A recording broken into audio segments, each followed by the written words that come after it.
So much of the airwaves of the internet and time spent talking about business is taken up by talk about funnels, marketing, copy, pages, emails, things like this. And this stuff is all great. Many millions and billions of dollars have been made by people using all of these things. But it's also true that many million-dollar businesses have been built with no funnel whatsoever, including the business that you are watching right now. And so in this video, I want to give you a bit of a reality check, and that I think is going to help you if you spend a little bit too much time focusing on what's the funnel, what's the landing page, what's the tactic I'm going to use, and refocus you on going back to basics and understanding what actually makes money happen in a business. In case you don't know me, my name is Olly Richards. I'm the founder of StoryLearning.com. I'm also the founder of this business right here, which is a mentoring practice for online education businesses. And I started this business back in 2023, and I did basically one thing, and that is that I created this lead magnet. And you can see what this lead magnet is by clicking the link in the description. If you want it, it's free, you can opt in and get it. And the lead magnet was basically a big guide, a big Google Doc, 118 pages. I mean, it was substantial, but I wrote this lead magnet, and that's how I launched the business. After writing the lead magnet, I then bought ads, and I sent people from ads to the landing page to get the lead magnet. And then once people had got the lead magnet and were on my email list, I sent them emails. That is my funnel. Call this a funnel if you must, but really all it is make something valuable, send people to it, and then email them useful things on the back end. Entirety of 2023, I did not offer a single thing for sale, other than one single $100 workshop, but that's not factoring into what I'm talking about here. Apart from that one workshop, I did not offer a single thing for sale, and yet I made over $200,000 from people emailing me saying, I want to buy something from you, but I can't figure out where it is, what you've got for sale, help. To which I would reply, I don't have anything for sale. So I was in this very strange situation where I had created this asset, I had people coming in, I was building my email list, I was sending people emails, I wasn't selling a single thing, and I had people writing into me, literally asking to give me money for something that I didn't have. So why was this? Fundamentally, it was because of something called positioning. I don't care what business you're in, if you get your positioning right, if you create powerful positioning, then you manufacture demand. The better your positioning is, the better demand that you have. And I think every single business on the planet could do with stepping back for a moment and just reconsidering their positioning. Because if you do nothing else and get your positioning right, then you're going to experience a similar effect to me. Now, in my particular case, the thing that I ended up selling to people who were emailing me asking to buy something was business mentoring. And not everyone can do this. And so I was able to do something that I could charge a five-figure sum for. So it's true that I was able to make the money that I did in that first year because I'm running the kind of business where I can sell something very expensive. But don't be fooled by that, because the exact same dynamics hold true whether you're selling something for $100,000 or whether you're selling something for $7. The ticket price doesn't matter. What we're talking about here with positioning is the DNA of whether someone wants something from you or not. So let me talk to you about my positioning that I set out, and then a little bit later I'll tell you what happened in the subsequent years of the business, because that's even better. So when I think about positioning, I'm asking myself, how do I put myself in a category of one, COO? This is definitely not my acronym, but I'm going to use it. Category of one. And what I'm trying to do is make it so that I am the only person in the world who can talk about the kind of things that I'm talking about to a specific group of people with my specific set of experience, such that if you wanted to get the same thing from someone else, you literally couldn't, because no one else is doing it. We want to put ourselves in a category of one. What this does is it creates a buzz around you, a feeling around you that makes it so that people, when they find your stuff, think, wow, I'd never seen something like this before.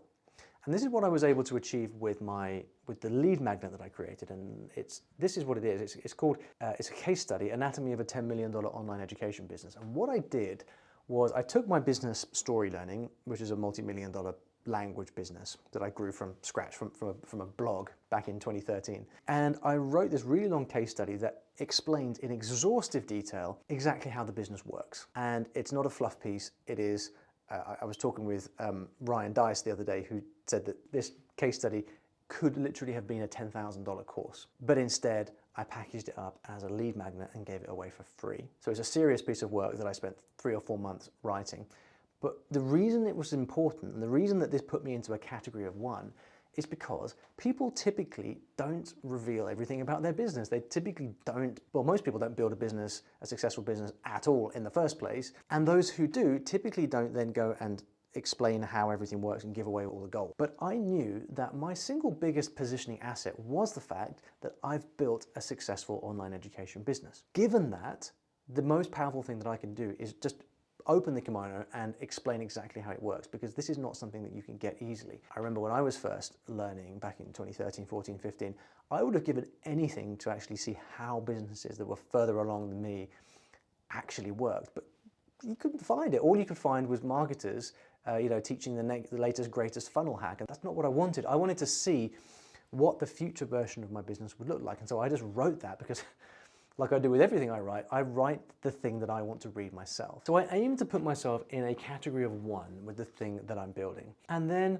I want to give proof. Now, the great Gary Bencivenga said that if you could have one marketing trick only and have that for the rest of your days, what would it be? And he said the 5-letter word, proof. If you can prove that your thing works, you don't need any of the other stuff.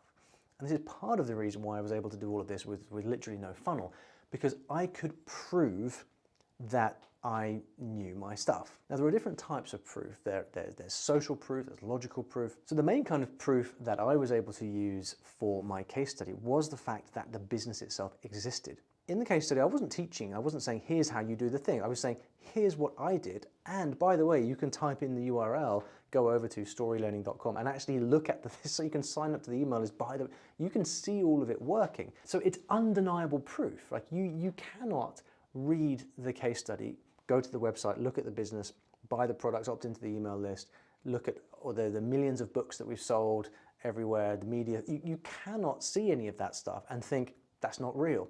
It's all real and it's all there. And so the proof itself was that document. So the next thing that I focused on was niche. And I knew that my intention setting out when I was creating this new business was that I wanted to build an audience of a very specific kind of person who was essentially me from the past. So an online education business owner, so course creator, author, consultant, this type of person, someone who's teaching their expertise online, who was already doing 6 figures in revenue at least. And this is important because most online business education is aimed at beginners. I didn't want to do that. I wanted to do stuff that would help the Olly of 10 years ago understand how to scale his business. So my audience was online education business owners who were making 6 to 7 figures and wanted to scale their business. That was my audience. And so right from the beginning, when I was writing my case study, when I was designing my opt-in landing page, when I was writing my emails, I very, very deliberately write to people who are in that situation. So I'm not saying, for example, how to make money online. No, none of that. You'll never hear me say that. What I'm saying instead is how to build your operational team so that you can scale your business from 6 to 7 figures. Right? So I'm very deliberately speaking to that niche. This has the effect of making it so that whoever joins my world, whoever downloads my lead magnet, gets on my list, feels this person is not only a category of one, he's not only proved that he has done what he says he's done, but he's writing specifically for me, and that's amazing. See how powerful this combination of factors is. And then the last thing here is problem solution, and this is how you actually get to decide this is how you actually make it monetizable. Because even though I wasn't offering anything for sale at all, I mean, there was literally not even a button on my website or a link in my email where you could hire me. You had to email me and ask. By writing this stuff the way that I was writing it, it was self-evident that I was able to solve the problem of how do I grow my business, and I was able to offer a solution. Someone who'd read all of my stuff knew that I was able to solve the problem because I was talking about it and writing about it. And many of the people that I work with today will say to me, the fact that you took the time to write this big case study means you've thought about it a lot more than I have. And so just that fact alone is enough to imply that if they have a problem, then I have the solution. And so it was this confluence of factors that made the positioning so strong, and that's what made it so that in 2023 without selling a thing other than my $100 workshop, which accounted for about, I think about $10,000, $15,000 in total. I was able to drive this much revenue.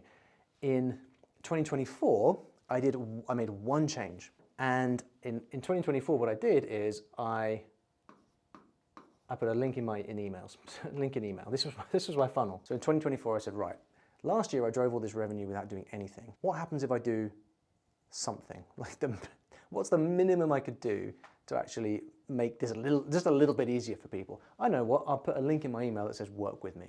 So I added that link. And then in 2024, I went from doing 200, 250K in revenue to doing just over $1 million in revenue at approximately 85% profit margin. And I did this by literally just making my mentorship work available. I also ran some mastermind groups, so it's essentially the same kind of offer. But just by adding this and sending people to a page on my website, I was able to do that. And then in 2025, I'm doing more of the same with some more, with a new group program and an annual mastermind and things like this. And I haven't been looking at the numbers all that closely, but 2025 will end up somewhere in the region of 1 to 2 million in profit. And this has all come as a result of this core positioning.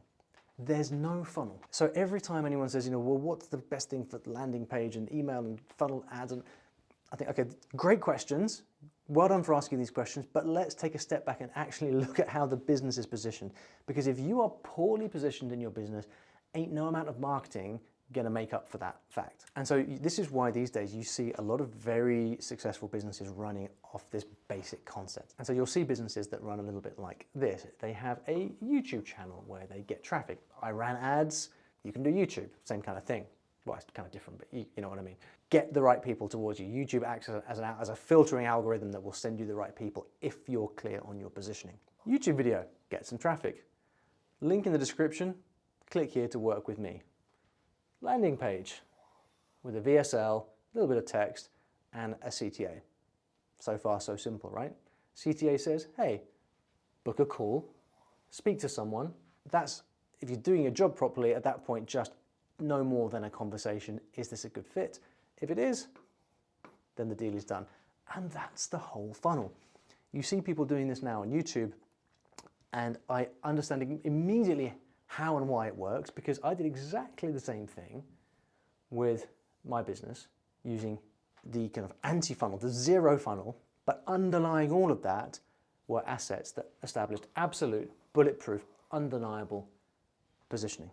Now, if you want help thinking through your positioning, I actually have a course called Magnetic Messaging, which takes you through guides you through thinking about your positioning from all different angles. You might find that useful. I'll put a link to that in the description. But the other thing to think about is that you'll notice that there really wasn't that much data here in what I talked about. And that's because data can often be a little bit misleading. And in this video over here, I tell you why data may not actually grow your business and the thing that you should do instead to grow a business in the same way that I've described over here.